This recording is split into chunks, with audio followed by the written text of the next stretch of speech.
xuseen ayaa sheegay mar dhoweytay hore warar laysla dhex marayo sheegayeen ciidamada ee Itoobiya ku Eritrea weli hadda dagaalka sii wadaan weliba duqeymo maogta deegaano ka tirsan Tigreega loo geystay tan iyo markii la kala saxeexday markaasi heshiiska xabad joojinta kadib waxaa jirtay markaa wiigagii ugu dambeeyay oo dhan in ay soo baxayeen warar sheegaya in ciidanka Itoobiya ku Eritrea ay dagaalo wadeen weliba diyaaradaha droneska Itoobiya markaas ay duqeymo xooggan u geysteen gobolka Tigreega haddaba Ridwaan Xuseen ayaa waxa uu sheegay gaashaanka ku dhuftay eedeymahaasi loo soo jeediyey in xukuumadda Itoobiya weeraro culus oo cid iyo dhulba ah ay ka geysteen Tigreega kadib heshiiska markaa xabad joojinta wuxuu sheegay inay been abuur tahay wararka la isla dhex marayay waxaanu sheegay sidoo kale inuu kala xidhiidhay afhayeenka TPLF Getachew Reda oo markaasi ka falanqoodeen in warkan uu yahay been abuur iyo jahwareerin markaa la doonayo in dagaalka lagu sii wado oo maogta lagu fashiliyo heshiiska la kala saxeexday waagaag Ridwaan Xuseen waxa uu sidoo kale uu ka hadlay dowladda federaalka Itoobiya inay wareejin doonto marka lagu soo wareejiyo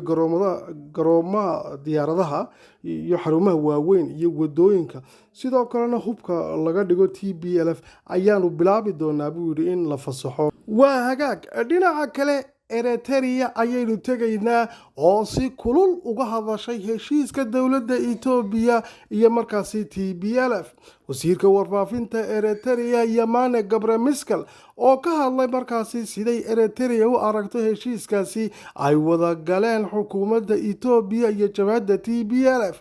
waxaanu hadalkiisa ku bilaabay 3 kalmadood oo afka Tigreega Eritrea kuwaasi oo ah Afli Hanche Menche the useless bunch buri is in total Israeli dhaqanaysa Inglishaan Soomaali ahaadna waxa weeyaan kudladii khasaare ahayd way jahwareertay gabi ahaanteed way jahwareertay ayuu haddana sii wadanaya jahwareer bay ku jirtaa waxa la joogaa buu yiri markaa waqtigii la xiri lahaa ee albaabada la iskugu dhufan lahaa dukaanka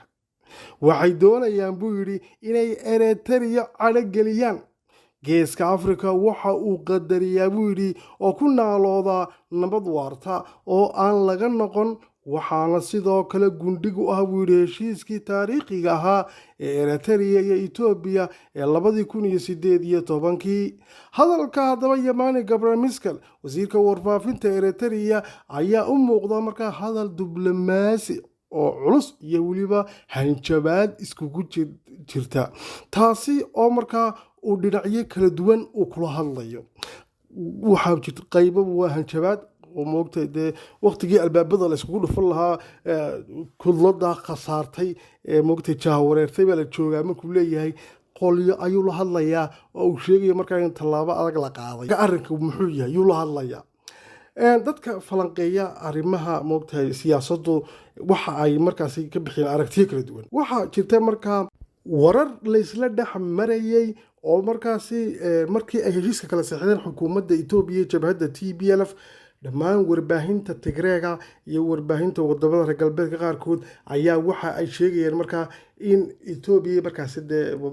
TPLF Tigreega markaasi heshiis galeen laakiin se Eritrea jilbaha dhulka loogu dhuftay oo laga guuleystay oo markaa damaceedii ahaa in TPLF la tirtiro oo cagta la mariyo oo dagaalka la sii wado damaci sida ahaaye Eritrea ay reebtayna uu godmadow ku dhacay oo laga guuleystay markaa afaweerkii siyaasadiisii oo markaa hadda uu fashilmay yacni waxa jirtay markaa warar badan oo ilaa ay hadda la isla markay xagga warbaahinta lagu baahiyay oo la sheegay markaasi inay Eritrea khasaartay oo yacni hadda afaweerkii aanu geeska Afrika ka talin karin يعني markaa waxa uu sheegayaa hadda kudladan wajah wareertay uu sheegaya waa warbaahintaas la yiri markaa Tigreega iyo dhinaca reer galbeedka kaasoo markaa uu sheegayo oo uu ku cabirayo markaasi in Eritrea ka xumayn heshiiska ay galeen TPLF iyo markaasi xukuumadda Itoobiya oo aanay markaasi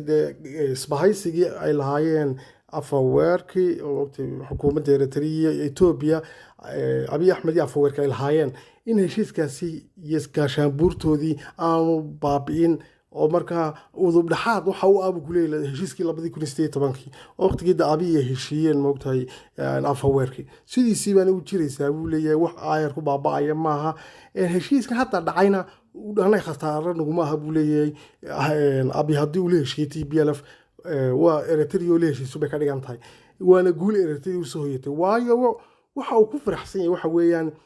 arrinka ugu weyn cabsida ku haysay isaga waxa ahayd TPLF oo hubkii cuslaa sidata oo hubaysan oo halka u soo fadhida madaxweynaha Soomaaliya Xasan Sheekh Maxamuud ayaa markii labaad booqasho ku tagaya Eritrea haddaba waa maxay ujeedada booqashadiisu madaxweyne xasan sheekh maxamuud ayaa la sheegay hadda in uu xarka xidhay inuu mar labaad booqasho ku tago Eritrea iyadoo oo ujeedada ugu weynna ay tahay baa la yidhi markaa in uu kala hadlo madaxweynaha Eritrea oo weli laga soo furfuri kari leeyahay 5,000 oo askari oo ay Eritrea u tababartay Soomaaliya waqtigii uu farmaajo xukunka Soomaaliya hayay ayaa askartaasi la geeyay Eritrea oo lagu tababaray sidaynu ognahay saddexda wadan ee Soomaaliya Eritrea Ethiopia saddexda heshiis baa ka dhaxeeyay markaasi kaashi xagga militariga iyo moogtay saddex wadan ay sameynayaan marka saadarteed baa moogtay askartaasi 5,000 ah ay u tababaraysay Eritrea Soomaaliya waxaana wararku sheegayeen in dagaalka Tigray xataa ka qayb galeen adoo calaa kulli xaal sanadkii horaadiisii waa kii Xasan Sheekh markuu xilka qabtay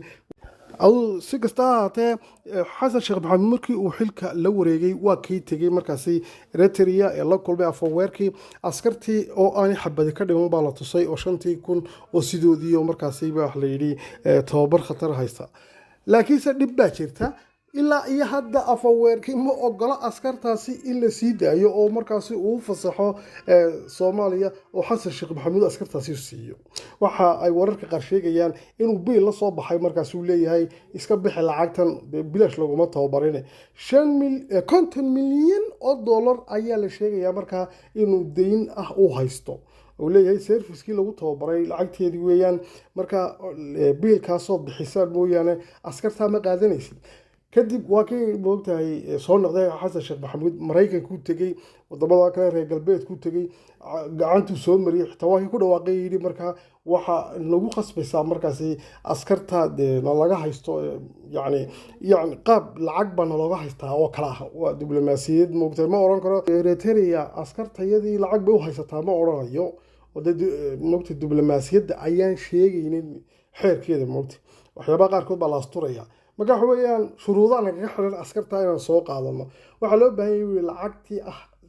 lacagtii lagu soo qaadi lahaa dibdajin lagu sameyn lahaa Soomaaliya iyo waxa dhacan dibdajinta lagu sameyn lahaa waxa weeye xarkii ay geli lahaayeen ciidankaasi iyo moogta hubkii ay qaadan lahaayeen yani kharash badan baa naga xiran buuri laakiin kharashkaasi waxa weeyaan ciidanka marka la soo qaado kuwa Turkiga tababaraba moogtay wala soo qaada hubkoodii waxa sida moogtay si kala caawimaad u heshaa Soomaaliya laakiin lacagtan uu sheegaya waxa weeyaan adeegii lagu tababaray lacagtan moogtay training lagu siiyay ayuu afaweerkii moogtay la taagan yahay lacagta bixiya hadii kale basi deynina weeyaan baleedi haddaba mar labaad buu hadana ku noqonaya maadaama siyaasadii geeska wax iska yara bedeleen oo waa kuwan TPLF heshiiyay Abiy Ahmed iyo heshiiyeen TPLF marka Xasan Sheekh Maxamuud TPLF daacad u ahaa moogtahay lagu eedeeyaa marka afaweerku wuxuu diidanaa 5,000 askari inuu siiyo Xasan Sheekh Maxamuud waxaanu ka baqanayay markaa inuu dib ugu soo daabulo xadka oo ay weerar ku soo qaadaan Ethiopia oo TPLF la saftaan سادتي بو موقتي ودي دينابال اللي إن أسكرتها سيو كوريتشيو حاز الشيخ محمود مركا وهي يقولي أرارت العكس صبح hadda ayuu dib ugu noqonayaa baa leeyahay wararka qaar waxa ay sheegayaan in uu xoogaa lacaga uu haysto oo moogtay loo soo reer galbeedku soo siiyeen si looga soo furfuro moogtay afaweerkii askartan uu hadda ku dhagan yahay